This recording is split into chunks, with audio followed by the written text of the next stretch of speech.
All right, hi guys. So today we're going to be talking about reflections, okay? So I want you to go ahead and write in your notes the definition of reflection. So a reflection is a mirror image of a graph or object, okay? So just like you think of a mirror, like whenever you see yourself in a mirror, you see a reflection of yourself. Same thing. So that's what we're going to be doing in algebra. You're actually going to see this a lot more in geometry than you are in algebra 2. Okay? So let's go ahead and talk about reflections now. So reflections. That first one is going to be a reflection of still we're using the same parent function. Okay? So my parent function is at x, not parent function, my original function, sorry guys. My original function is f of x equals x squared, okay? So now my new parent function is going to be g of x equals negative x squared, okay? So whenever that negative is outside of that original function, it's going to flip over the x-axis. So go ahead and write the graph will reflect over the x-axis, okay? So that is for that first one. So I'm going to go ahead and hop onto Desmos so you know what that looks like. So let's go on to Desmos. I'm going to go ahead and write my original function, which is f of x equals x squared. Okay, that's my original function. Now, my parent function, which is g of x equals negative x squared. And you see how it's a mirror image, guys, over the x-axis here? It's a mirror image, okay? So that is whenever the negative is outside of the original function, okay? So let's go ahead and look at the next one because there are going to be reflections whenever you guys see them inside, okay? So I'm actually going to change my original function to f of x equals parentheses x plus 2 to the power of 2 so you can see that reflection over the y-axis, okay? Because that's the next reflection. So now my parent function would be g of x equals parentheses square, right? Because here we're looking inside the parentheses of the original function.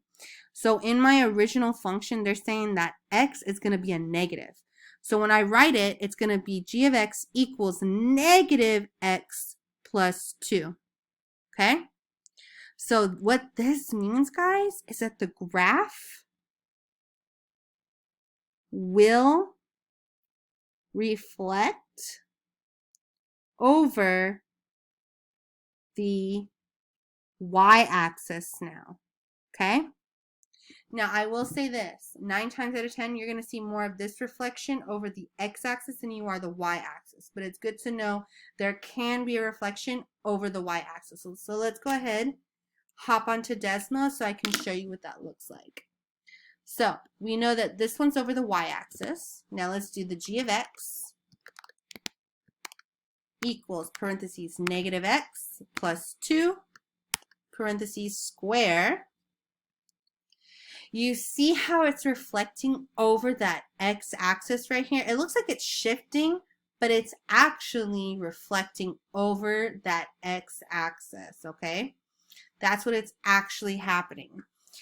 Now, I want us to stop right here and I want you to actually review all your translations and reflections because what we're about to do for example 1 is go over this, okay? This is whenever all the translations and reflections are combined now, okay?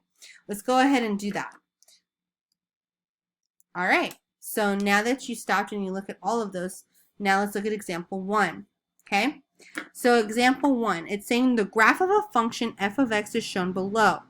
The graph of the function g of x, which is the result of translating f of x 2 units down and then reflecting, and then translated a graph across the y-axis. Whoa, that's a lot of information, right? So what we know for sure is that whenever they're saying f of x, as you can see, it's a parabola, right? And we know it's going to be, my original function was, or is, f of x equals x squared. That is my original function. But if you notice, from the original function, it shifted. So let's see how many it shifted up. So it looks like it shifted up 1, 2, 3. So let's go ahead and make that note. Shifted up 3 units. Okay, so we know that. Now it also looks like it shifted to the right. How many units? Let's see. It only shifted 1 unit to the right. So it shifted 1 unit to the right. Okay? So now that I know these things, this is where you actually have to start writing your form. You have to start writing that new equation. So basically, you're writing from your original f of x equals x squared to now your new parent function. So we have to write this new parent function with all these shifts that had happened. Okay, so this is going to be like g of x equals, we need to write it. Okay, so we know if it's shifted up 3 units, let's look over here. Look at my vertical translations here. So see, when it's adding, we know it's going to be plus 3 for sure because it's shifting 3 up.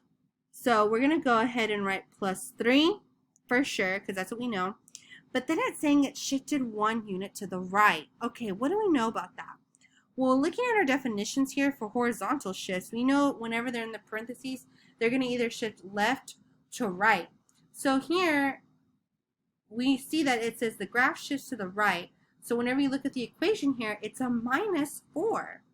So here, for shifted 1 unit to the right, it's going to be parentheses x minus 1 squared.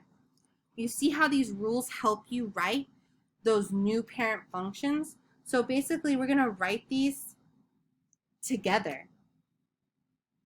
So my new parent function would be parentheses x minus 1 squared plus 3. I basically am putting these two together in that parent function.